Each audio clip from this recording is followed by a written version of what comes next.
Yes, Assalamualaikum warahmatullahi taala wabarakatuh. How are you guys? So I hope you guys are doing okay. So today we are going to proceed, okay, our study about respiration. Okay, so let me set up first.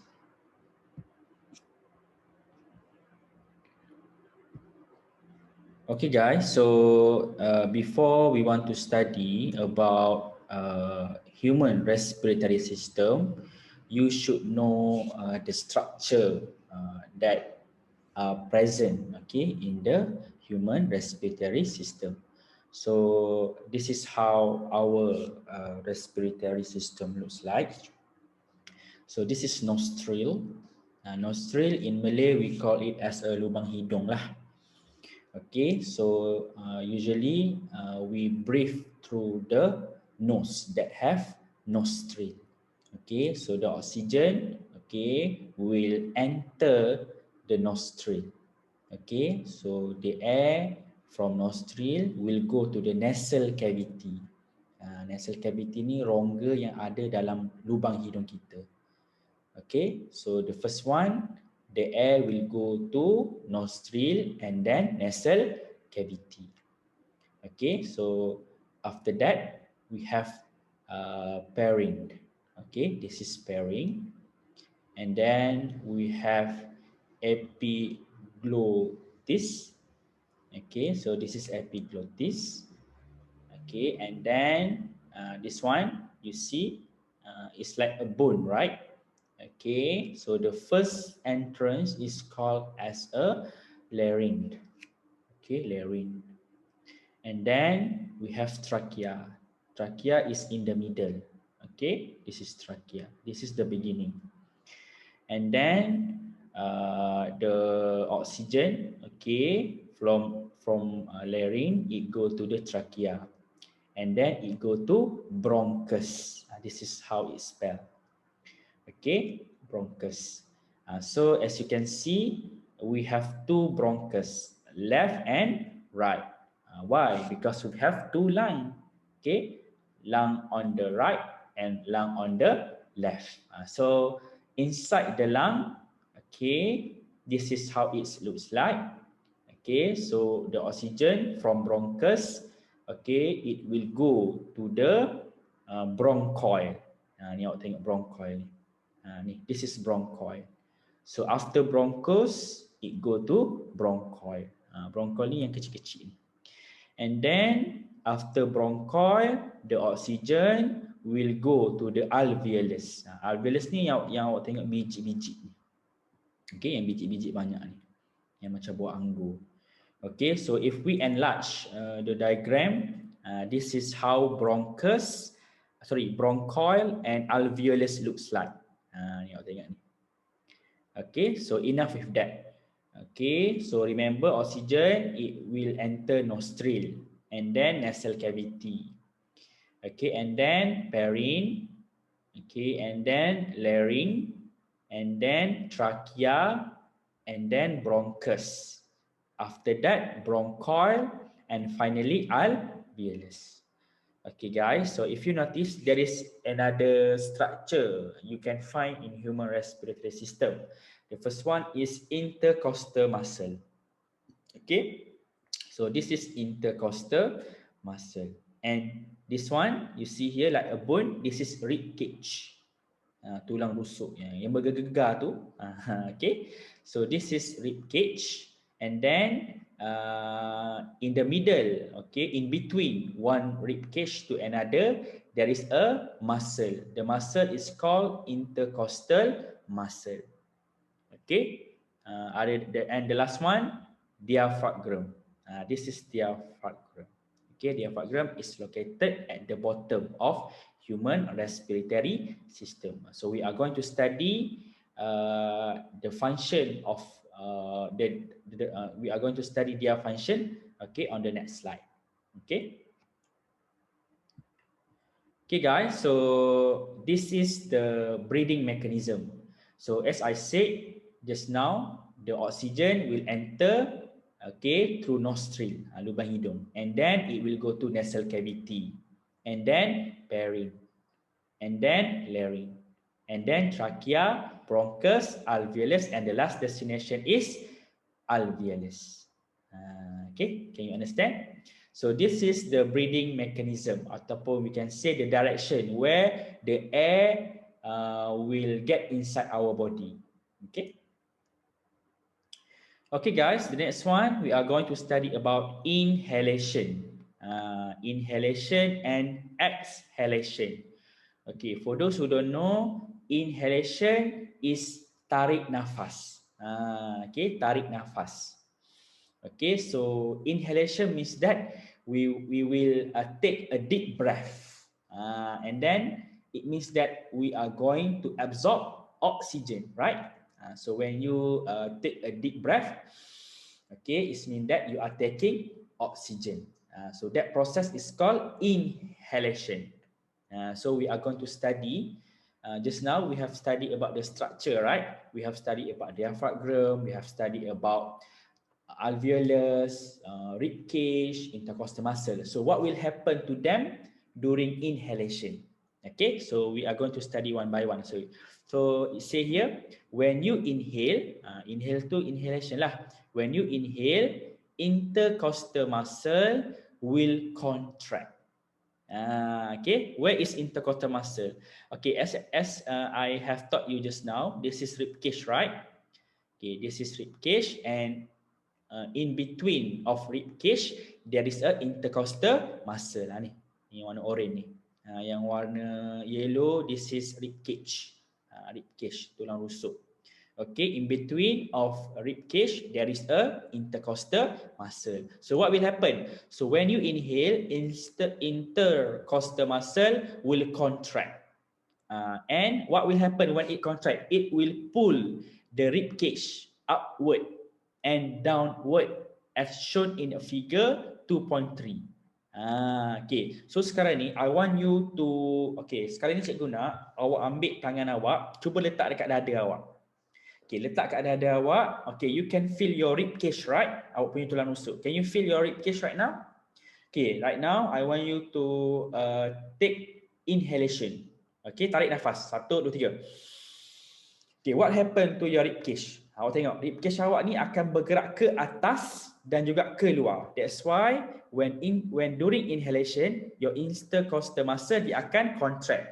So as a result, rib cage awak tu dia akan upward, ke atas, betul tak? Dan juga ke luar, outward. Okay. So at the same time, what will happen when you are inhaling? Diaphragm muscle will contract and pull diaphragm descend and become flat. Okay, so diaphragm ni, if you notice, it will contract. Ni awak tengok kat sini lah. It will contract and move downward. Okay, so during inhalation, diaphragm ni dia akan mengembang. Contract tu mengembang and move downward. Dia akan ke bawah.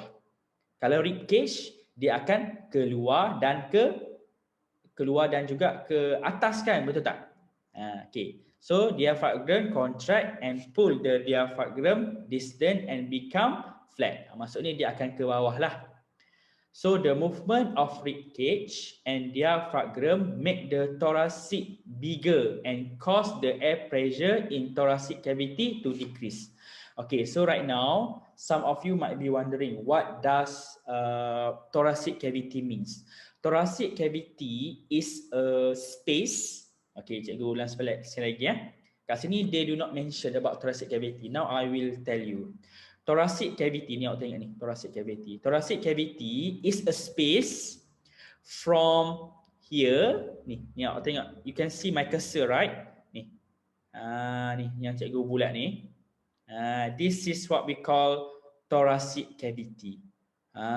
Thoracic cavity, it will cover from lung, ni lung, and then it cover rib cage, and then it cover diaphragm. This is the physical, what we call physical illustration how thoracic cavity looks like. So thoracic cavity ni yang ni yang orange ni. It begins from where? From lung, ni lung. Lepas tu kita ada diaphragm. Lepas tu kita ada intercostal muscle dan juga rib cage kat sini. So the space, ruang yang ada kat sini kita namakan sebagai thoracic cavity. Can you understand? Okay, so the movement of rib cage, awak tengok rib cage ni dia akan keluar dan ke atas. Lepas tu diaphragm ni dia akan ke bawah. Apa akan jadi? Dia akan menyebabkan volume of thoracic cavity increase. Volume tu ruang lah, sebab apa jadi besar kan? Sebab apa? Diaphragm ke bawah. Lepas tu rib cage ni keluar dan juga ke atas. So ruang yang ada dalam thoracic cavity ni dia akan increase. Volume, isi padu dia dalam ni akan jadi increase. So you have to know volume and pressure. Okay, remember volume and pressure they works contradictorily. Okay, they works contradictorily. Where when volume increase, the pressure will decrease and vice versa. Boleh faham? Okay, so sekarang ni during inhalation, the volume of thoracic cavity will increase, right? So what happened to the pressure of thoracic cavity? Decrease. Ini cakap. Cause the air pressure in thoracic cavity decrease. So what will happen? So maksudnya kat sini, when the volume of thoracic cavity increase, this means that the pressure in thoracic cavity dia akan decrease. So it means that the air pressure outside is higher than inside the thoracic cavity. So what will happen? The higher air pressure outside will force the air, specifically oxygen lah, okay, enter to the lung as shown in figure 2.3. So when the air pressure outside is higher than in the thoracic cavity, this air pressure will push oxygen, okay, so that the oxygen can get inside our body. Can you understand? If you don't understand, I hope you just can rewind the video and read again the note here. Okay guys, so now we go for exhalation. Exhalation tu adalah hembus nafas. It means that you are releasing carbon dioxide. Kalau inhalation, you take a breath, right? It means that you take oxygen. But for exhalation, you release oxygen. You release carbon dioxide. Okay, I want to give you some tips here. For inhalation, okay, if you notice here, intercostal muscle dia contract. Lepas tu rib cage dia upwards and upward. Tapi kalau exhalation awak tukar je. Kalau contract jadi relax. Kalau upward jadi downward. Kalau outward jadi inward. Faham tak? Okay, satu lagi awak tengok kat sini Awak tengok volume of thoracic cavity increase. Tapi kalau exhalation decrease. Okay, satu lagi. Diaphragm. Awak tengok. Diaphragm contract and move downward. Ini untuk inhalation. Kalau exhalation, diaphragm relax and curve upward. Tadi ke bawah ni, ke atas pula. So, in order to make your life easier, okay, you just remember one part. Awak ingat inhalation sahaja. And then for exhalation, you just change the term. Upward jadi upward. Inward jadi downward. Macam itulah. Can you understand? Contract jadi relax. Higher jadi lower. Increase jadi decrease. That's all. Okay, tapi tak apa, cikgu nak terangkan juga. So tengok, during exhalation, intercostal muscle relax. Bila intercostal muscle relax, the rib cage will move downward and inward. Okay, now once again, put your hand on the chest. Okay, can you feel your rib cage right now? Okay, sekarang ni cikgu nak awak exhale, hembus nafas. Okay, what happened to your rib cage? Rib cage awak akan ke bawah dan juga ke dalam. Betul tak? So rib cage will move downward and inward. Okay, what happen next? The diaphragm muscle will relax. Diaphragm awak ni, tadi kalau inhalation, dia akan ke bawah. Tapi yang ni dia akan ke atas. So what will happen? The volume of thoracic cavity akan decrease. Isi padu dalam ni akan kurang. Betul tak? Sebab dia ke atas kan. Dia akan mengurangkan ruang yang ada dalam sini. So remember, volume and pressure, they works contradictorily. So kalau volume decrease, pressure akan increase. So the air pressure inside thoracic cavity is higher than outside. Ingat the movement of air is due to the different of the air pressure. So dia tak boleh sama-sama kuat, dia tak boleh sama-sama lemah, dia kena satu kuat, satu lemah. Faham tak? So kalau kat sini, air pressure kat sini lebih kuat berbanding dekat luar. So what will happen? The higher air pressure in the lung will push the air out. Dia akan keluar. Apa yang air tu? Carbon dioxide lah. Okay? Okay guys, so this is the theory that has been made by the scientists. They investigate the concentration of oxygen and carbon dioxide in inhale air and exhale air. Okay, inhale air tu adalah air daripada inhalation. Kalau exhale air is the air from exhalation. So for inhale, I said we take oxygen, right? So that's why the concentration of oxygen is higher. But the concentration of carbon dioxide is lower. But for inhale, we are going to release carbon dioxide. So that's why carbon dioxide is higher, but oxygen is lower. Okay, so far so good.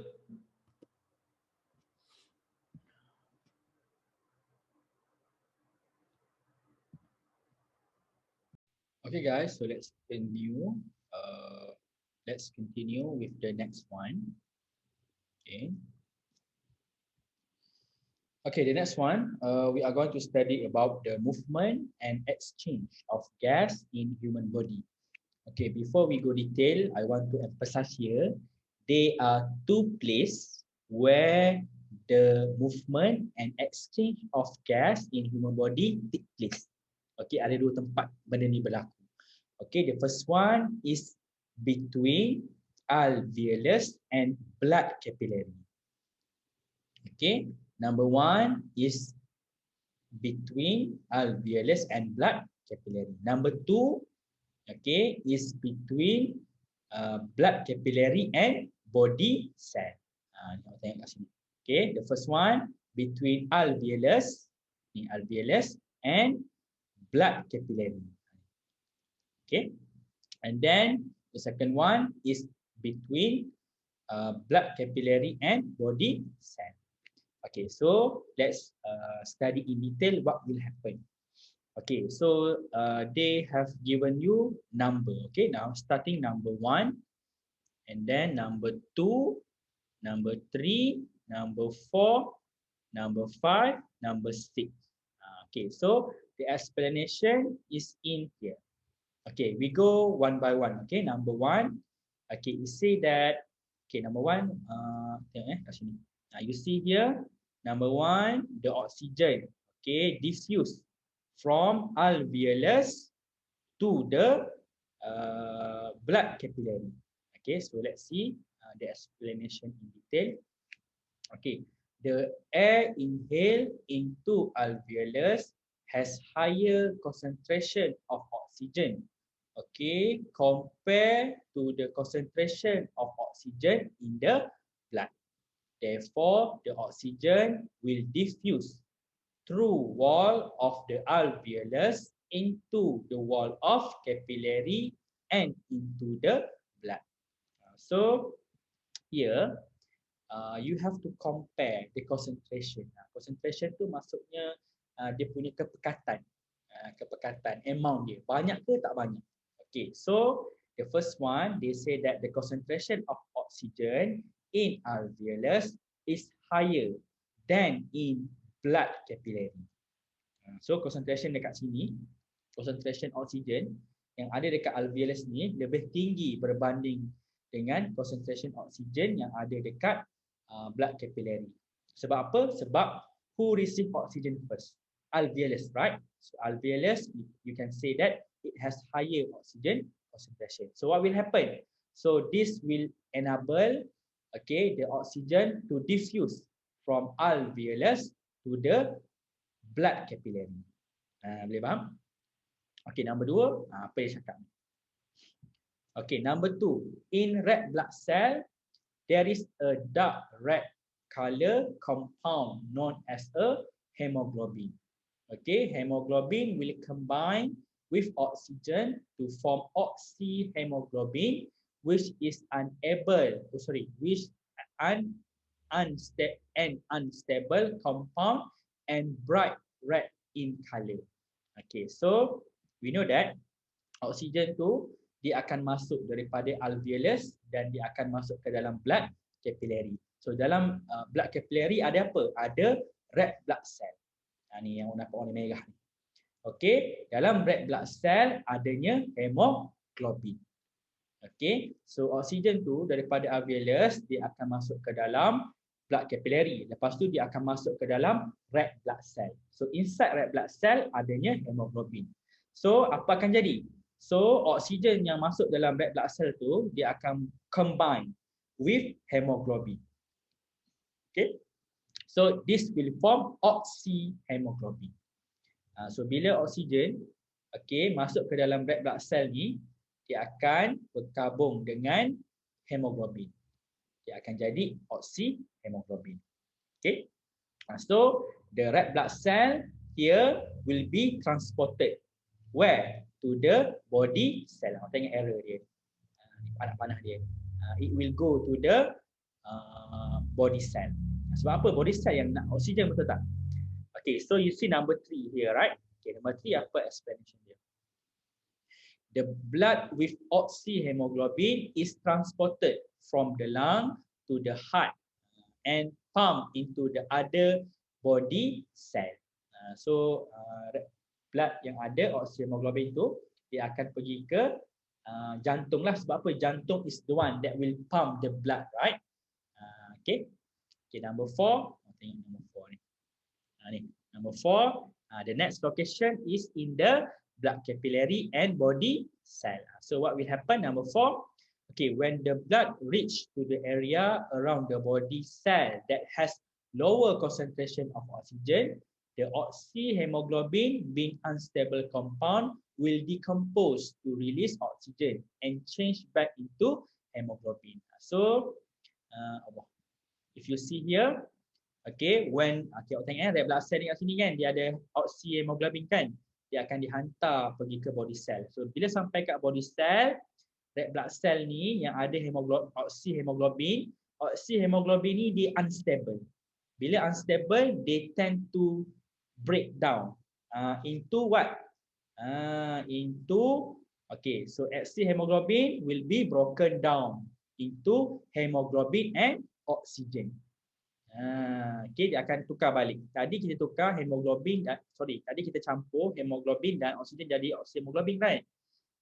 So sekarang ni bila kita sampai dekat body cell, hemoglobin tu akan dipecahkan balik jadi hemoglobin and oxygen. And then number 5. You see where number 5? This number 5. Number 5 ni oksigen tu daripada red blood cell dia akan masuk ke body cell. Ini body cell yang warna kuning ni. Sebab body cell require oxygen for what? For respiration. Because we know that respiration will generate energy. So living cell should have energy. So in body cell, the diffuse oxygen oxidize the glucose into carbon dioxide, water and energy through the process of cellular respiration as summarized in the following chemical equation. So kita tahu dalam cell, it has glucose, right? So the glucose will combine with oxygen. So it will form carbon dioxide, water and energy. And this process is known as a cellular respiration. Kalau cakap respiration pun dah betul. But if you write cellular respiration, that's better. So oksigen daripada red blood cell tu dia akan masuk ke dalam body cell. So body cell akan guna oksigen campur dengan glukos untuk hasilkan tenaga, carbon dioxide and water. So you see here carbon dioxide. So what happened? Number 6 ni. See here, carbon dioxide is released by the body cell. Diffused into the blood capillary and transported to the alveolus to be removed during exhalation. Exhalation kan kita hembus nafas. Bila hembus nafas, kita akan keluarkan carbon dioxide. So you see here, carbon dioxide will diffuse from body cell to the red blood cell. So yang ni dia akan pergi. Sebab itulah dia akan jadi warna biru. Sebab apa? Dalam red blood cell ni dia ada carbon dioxide. So bila sampai dekat alveolus, carbon dioxide tu akan keluar daripada blood capillary to the alveolus dan dia akan dikeluarkan dalam proses exhalation. So yang warna biru ni menunjukkan carbon dioxide. Okay. So if you want to copy this note, you can pause the video and you can write down. Okay. Okay guys, the next one, okay, we are going to study about the characteristic of alveolus. Okay, so this is alveolus, right? Alveolus yang bulat ni. Mana lagi gambar dia? Ni alveolus ni. Yang nampak macam anggur ni. Okay, so now we are going to study about its characteristic ataupun adaptation. Adaptation dengan karakteristik benda yang sama. Okay, so this is alveolus. Now we are going to study what is the adaptation, what is the characteristic of alveolus. Okay. Okay, mana? Okay, awak tengok Nombor 1 dia cakap thickness of wall of alveolus and blood capillary. Okay, nombor 1 dia cakap apa? The alveolus and blood capillary have a thin wall. Dia punya dinding tu nipis. Okay, which made up only one layer of sand. Okay, this structure facilitate and increase the rate of diffusion of gas across wall of alveolus and blood capillary. So maksudnya kat sini dinding alveolus and dinding blood capillary ni nipis. Sebab apa nipis? It will ease ataupun facilitate the movement of gases. Maksudnya oksigen nak masuk, karbon dioksida nak keluar mudah. Sebab apa? Wall of alveolus and blood capillary is thin. Cuba awak bayangkan kalau tebal, mesti mengambil masa kan? So that's why when we have thin wall of blood capillary and alveolus, this will ease ataupun facilitate, okay, the diffusion of gas, specifically oxygen and carbon dioxide. Okay, the next one, moist wall of alveolus. Okay, the moist wall of alveolus allow respiratory gas to dissolve and diffuse into blood capillary. So kita punya blood capillary ataupun alveolus ni dia mesti berada dalam keadaan lembab. Okay, bila berada dalam keadaan lembab, dia akan menyebabkan gas tu mudah untuk bergerak. Gas apa? Gas oksigen nak bergerak masuk. Faham tak? So it is advisable for people to stop smoking ataupun vape. Sebab apa? When someone smoke ataupun vape, dia akan menyebabkan alveolus tu jadi dry, kering. Bila kering, oksigen ataupun carbon dioxide cannot move easily. Okay, so bahayalah. Okay, the next one, the surface area of blood alveolus. The lung contain millions of alveoli which provide a large surface area for gases exchange. Maksudnya kat sini alveolus ni dia ada height surface area. Sebab apa ada height surface area? Sebab the number of alveolus is million. Ada banyak sangat alveolus. Tengok kat sini. Ni baru sikit je ni. So kita ada banyak sangat alveolus. So maksudnya dia ada higher surface area. Okay, kenapa dia ada higher surface area? Sebab they are present in a lot of number. Okay, dia ada banyak lah. Ni baru sebelah kanan, sebelah kiri kita tak kira lagi. Okay, so bila ada banyak alveolus, this will increase the high surface area for what? For gases exchange, untuk pertukaran gas. Kita nak ambil oksigen, kita nak keluarkan carbon dioxide. Itu masuk pertukaran gas. Okay. And the last one, the networks of blood capillary. Ni kena ada perkataan blood sepatutnya. Okay, the networks of blood capillary covering the alveolus. Okay, the alveolus is covered by complex networks of blood capillary which increase the rate of gases exchange between alveolus and blood capillary. So maksudnya alveolus ni, mana gambar alveolus ni? Ni alveolus ni, they are surrounded with many blood capillary. Ni awak tengok yang merah. Okay, ni warna merah ni, warna biru dan sebagainya. So this is what we call blood capillary. Dia akan surround. Surround tu maksudnya dia akan mengelilingi lah. It will surround the alveolus. Why? Because the gases exchange can happen easily. Okay, so this for adaptation ataupun characteristic of alveolus you should know. Okay.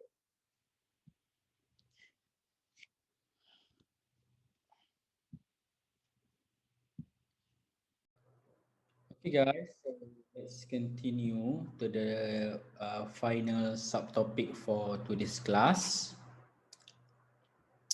Okay, so we are going to study about the adaptation in respiratory system for other organism. Okay, just now we have studied about the adaptation, okay, of alveolus. Okay, of alveolus. Alveolus, alveola tu sama lah. Okay, alveolus which is present in human. Okay, now we are going to study about the adaptation. Ingat adaptation tu maksudnya karakteristik lah. Okay, adaptation dengan karakteristik ataupun features are the same thing. Okay, so we are going to study about the features. Okay, in the frogs. Okay, and then in the fish and also in the grasshopper. Okay, so we continue one by one. Okay, so generally these three characteristic okay are very common that should be present in all living organism. Okay, maksudnya semua living organism, tak kisahlah manusia, animal, okay, they should have this adaptation. Okay, the first one, moist structure, mesti moist. Okay, and then thin respiratory structure. For example, in human, we should have thin alveolus wall, thin blood capillary wall. Okay, mesti thin. And the last one, large surface area. Okay, how can we get large surface area? Is by having million number of alveoli. Mesti ada banyak. Okay, alveoli itu mesti ada banyak. Okay, so that we have large surface area. So basically, these are three, okay, common characteristic ataupun common adaptation should have in the living organism. Okay. Okay, so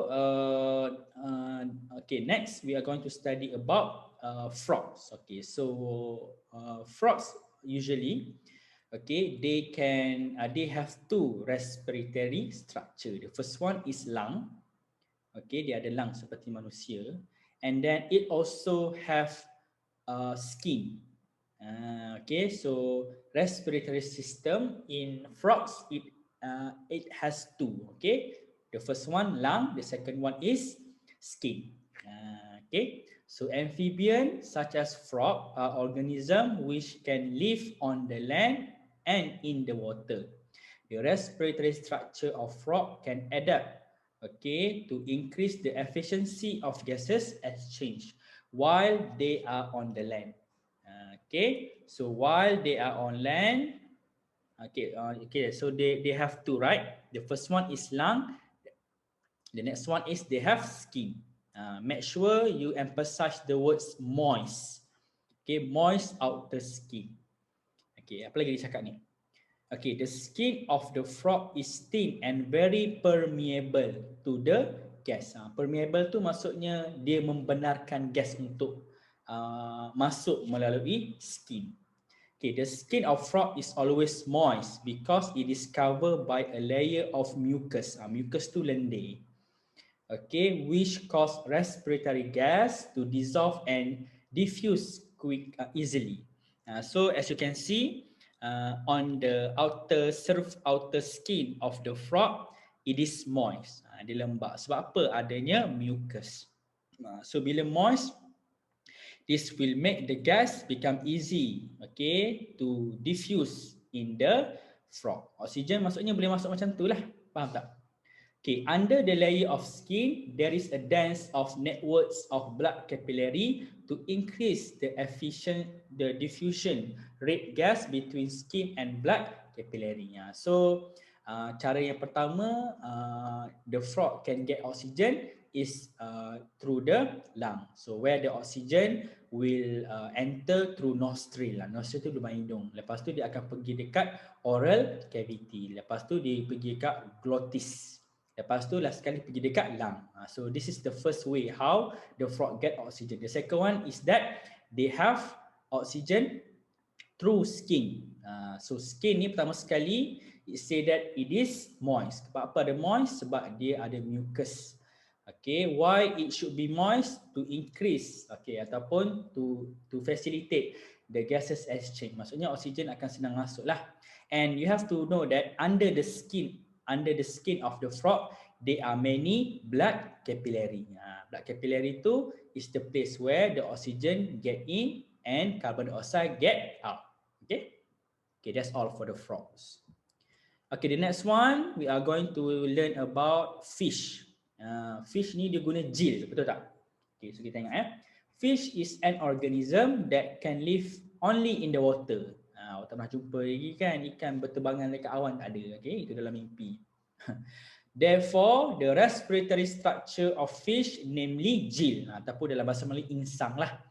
Ni gill ni yang warna merah ni. Okay, gill can adapt to increase efficiency of gases exchange. Okay, so gill are made up of 2 rows of fine filament that have many thin and flat projection known as a lamella. So kalau kita besarkan, this is gill, right? Semua ni namanya gill. So dalam gill ni dia ada filament. Filament ni 1, 2. So this is a pair of filament. 1, 2 ni. 1, 2. Ni tak tahu kenapa ada 1 ni. Sepatutnya kena ada 2. Okay, so dalam filamen pula kalau kita besarkan adanya lamella. Ni, ni kalau kita ambil structure kat sini, tengok bulat ni. Under microscope, you can see in one pair of filament, you can find a lot of lamella. Ni lamella ni yang warna kuning ni. Okay. So gill are made up by 2 rows of fine filament. Okay, lepas tu that has many thin and flat projection known as a lamella. Okay, so ni lamella lah. The number of filament and lamella produce a large surface area to facilitate gases exchange. Okay, so since fish live in the water, the gill are surrounded by water. Okay, sebab apa surrounded by water? Because water is the one that will carry oxygen. Dalam air tu yang ada oxygen. So this will cause the respiratory gas to dissolve and diffuse easily. So kalau awak tengok ni arrow tanah panah warna biru ni menunjukkan the flow of water. Okay, the flow of water. So water carry oxygen, right? So the oxygen from the water will diffuse into the blood capillary yang ada dalam mana? Ada dalam lamella. Lepas tu kita tahu lamella will carry carbon dioxide. So carbon dioxide will diffuse in the water. So bila air mengalir keluar, carbon dioxide pun akan dikeluarkan lah. Okay. And the last one, we are going to study about the insect ataupun grasshopper lah. So tengok kat sini Kalau fish dia guna gill. Okay, kalau frogs dia guna skin dan juga lung. Okay, tapi kalau grasshopper, they use trachea. Okay, they use trachea. Okay, so let's learn together. The respiratory system of insect is a trachea system made up by a tube known as a trachea. So if we enlarge the picture, this structure is known as a trachea. Ni trachea ni. Okay, ni trachea ni yang panjang ni. Okay. The long one here is called trachea. So apa lagi dia cakap? The air enter and leave, okay, the trachea through breathing pores known as a spiracle. Okay, ni spiracle ni. Ni, okay, ni awak tengok ni spiracle, ni spiracle, ni spiracle. Okay, so kalau kita besarkan spiracle ni dia macam lubang. Okey, dia seperti lubang. So lubang ni lah yang akan membenarkan oksigen masuk dan carbon dioxide keluar. Tengok ni error ni. Okey. Okey, apa lagi yang dia cakap ni? Okey, the opening and closing of spiracle are controlled by valve which allow air to leave and enter the body. So dekat spiracle ni ada injap. Injap tu seperti muscle lah, muscle yang akan contract and relax. Bila dia contract, dia akan bagi oksigen tu masuk. Okay. Dan carbon dioxide tu keluarlah. Okay, trachea is divided into fine branch. Okay, not as a tracheole. So ini adalah trachea, right? Ni trachea ni. Awak tengok ni cikgu bulat ni. Ni trachea ni. Ni trachea ni. Okay, so dia ada banyak branch. Okay, branch dia ni nama tracheole. Okay, and this tracheole is connected to the muscle ataupun body cell lah. Sebab apa dalam muscle ni lah ada body cell, betul tak? Ada cell. Okay, so this tracheole is connected, okay, to the muscle. Okay, tracheole have thin and moist wall to increase the efficiency of gases exchange. So tracheole ni dia lembab dan juga dia nipis supaya kita tahu when the oxygen, okay, into the trachea, it will go to the tracheole. Okay.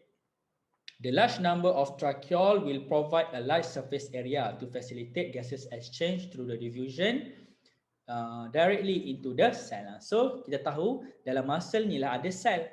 So bila oksigen masuk ke dalam badan grasshopper melalui spiracle, oksigen tu akan pergi dekat trachea. And then trachea tu akan bawa oksigen pergi dekat tracheole. So tracheole ni akan ambil akan bagi oksigen lah dekat sel yang ada dalam muscle ni. Okay. Lepas tu some insect have such as grasshopper have air sac. Ni awak tengok air sac ni yang macam balloon ni. Ni balloon ni yang tengah-tengah ni. Ni awak panggil air sac. Okay, apa kegunaan air sac tu? Okay, some insects such as grasshopper has air sac in their trachea system. These sacs are filled with the air to increase, okay, the rate of gases exchange between the tissue and the surrounding during energetic activity. So bila grasshopper ni asyik nak melompat je, air sac ni dia akan mempercepatkan gases exchange. Kita tahu gases exchange is very important to gain more oxygen and to release carbon dioxide. Kenapa kita nak dapat more? Kenapa grasshopper nak dapat more oxygen? Sebab dia nak melompat. Nak melompat kena ada tenaga. Nak ada tenaga kena ada oxygen. Okay, so this air sac, the function is to increase. Ni awak tengok ni. The air sac filled with the air to increase the rate of gases exchange. So air sac kat sini dia akan menolak oksigen dan carbon dioxide itu berlaku dengan lebih cepat. Okay. Okay guys, so I think that's all for class today. So I hope you guys can understand really well. If you don't understand, please PM me personal. Okay, if you don't understand, you can rewatch this video until you understand. Okay, so the next subtopic is about the gases exchange in the plant. Okay, this one we will cover in the next class. Okay, so I think that's all for today. So I see you next time. Okay, Assalamualaikum warahmatullahi wabarakatuh and have a nice day. Bye-bye.